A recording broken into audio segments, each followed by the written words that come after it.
வணக்க மக்களே, நான் வதிலி வினோதினி பேசுறேன். தனிமனித புரிதலுக்காகவும் எதிர்கால சந்ததிகளின் மாற்றத்திற்காகவும் தான் என்னுடைய பதிவு.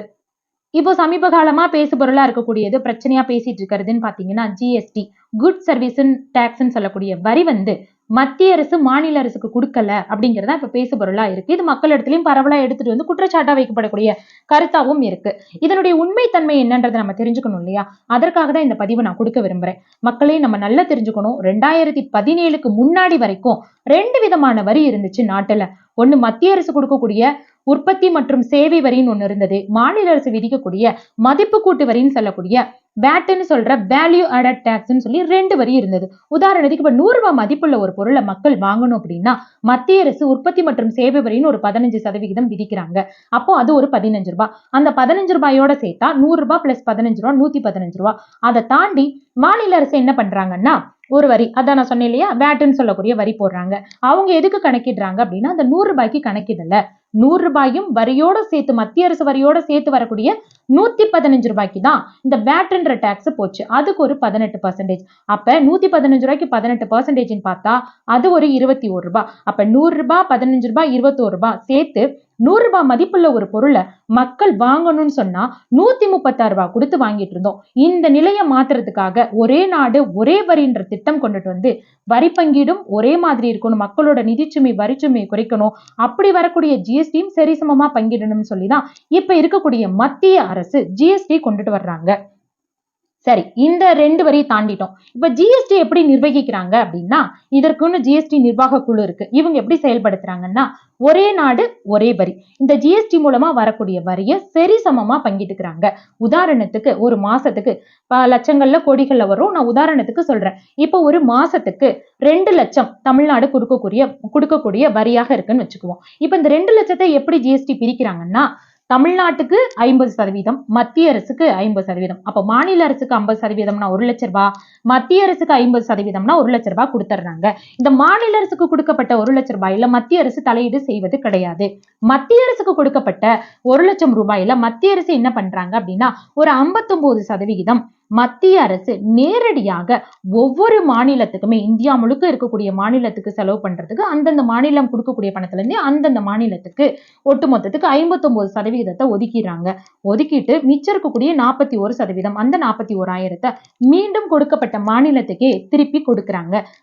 அது எதற்காக அப்படின்னா மத்திய அரசும் மாநில அரசும் இணைந்து செயல்படுத்தக்கூடிய திட்டங்கள் இருக்கு இல்லையா, அந்த செயல் திட்டங்களுக்கு திட்டங்கள் வடிவிலையும் சலுகைகள் வடிவிலையும் செய்வதற்காக ஒதுக்குறாங்க. இப்போ தமிழக அரசு சொல்லக்கூடிய குற்றச்சாட்டு என்னன்னா அவங்க ஜிஎஸ்டி மூலமா சரிசமமா பிரிக்கப்பட்டு வாங்கின அந்த 1 லட்சத்தை விட்டுட்டாங்க. மத்திய அரசுக்கு கொடுக்கப்பட்ட 1 லட்சத்துல மீண்டும் அதுல ஒரு 41% பிரிச்சு மாநில அரசுக்கு திட்டங்கள் வாயிலாக கொடுக்கிறோம்னு சொல்றாங்க இல்லையா, அந்த 41% பணத்தை தான் முழுமையா எங்களுக்கு கொடுக்கல, அதை எங்களுக்கு கொடுக்கணுன்றதுதான் இப்ப இருக்கக்கூடிய குற்றச்சாட்டா இருக்கு. நான் சொல்றது புள்ளி விவரங்களின் அடிப்படையில தான் சொல்றேன். இது ஜிஎஸ்டி கவுன்சில் கீழே இருக்கக்கூடிய திட்ட அறிக்கையில போய் நம்ம பார்த்து தெரிஞ்சுக்கலாம். சரி, இந்த மத்திய அரசு 59% எதுக்கெல்லாம் செலவிடுறாங்க அப்படின்னா ராணுவ மானியத்துக்கு, உர மானியத்துக்கு, ரேஷன் மானியத்துக்கு, கர்ப்பிணிகளுக்கான ஊக்கத்தொகைக்கு, விவசாயிகளுக்கான ஊக்கத்தொகைக்கு, அதற்கப்புறமா இந்த ஜிஎஸ்டி குழு இருக்கு இல்லையா, அதை நிர்வகிக்கக்கூடிய குழுவுக்கான செலவுகள், இது எல்லாமே சேர்த்து தேசிய ஊரக வேலைவாய்ப்பு திட்டம், பள்ளிகள்ல நடக்கக்கூடிய சர்வ சிக்ஷா அபியான் திட்டம், இந்த மாதிரியான திட்டங்களுக்கு எல்லாத்துக்குமே இந்த 59% நிதியை ஒதுக்குறாங்க. சரி, இதை தாண்டி இன்னொரு கணக்கு 2014 இருந்து 2023 வரைக்குமே மத்திய அரசுக்கு மாநில அரசு கொடுக்கப்பட்ட, தமிழக அரசு கொடுக்கப்பட்ட வரின்னு பாத்தீங்கன்னா 6,23,000 கோடியா கணக்கீடு சொல்லுது. சரி, அப்போ மத்திய அரசு கிட்ட இருந்து மாநில அரசு வாங்கியிருக்கக்கூடிய, தமிழக அரசு வாங்கியிருக்கக்கூடிய வரிப்பணம் எவ்வளவுன்னு பாத்தீங்கன்னா 6,96,000 கோடி, கிட்டத்தட்ட 73,000 கோடி கூட. அது எப்படி அப்படின்னு பாத்தீங்கன்னா மத்திய அரசுக்கு கட்டுப்பட்ட பொதுத்துறை, கனிம வளத்துறையில வரக்கூடிய லாபத்தையும் கணக்கிட்டு 73,000 கோடி அதிகமா தான் தமிழ்நாட்டுக்கு இந்த 10 வருஷத்துல வந்திருக்கு. சரி, அதையும் தாண்டி 2022-23 ஒரு கணக்கீடுல என்ன சொல்றாங்க அப்படின்னா மாநில அரசு மத்திய அரசுக்கு கொடுக்கப்பட்டிருப்பது 36,000 கோடி. அதே சமயத்துல மத்திய அரசு கிட்ட இருந்து தமிழக அரசு வாங்கியிருப்பது 27,000 கோடி, பகுதிக்கும் மேல. மக்களே, இந்த கணக்கீடு எப்படின்றத நான் சொல்றத நீங்க தான் புரிஞ்சுக்கணும். 27,000 பகுதிக்கும் மேல கொடுத்திருக்காங்க.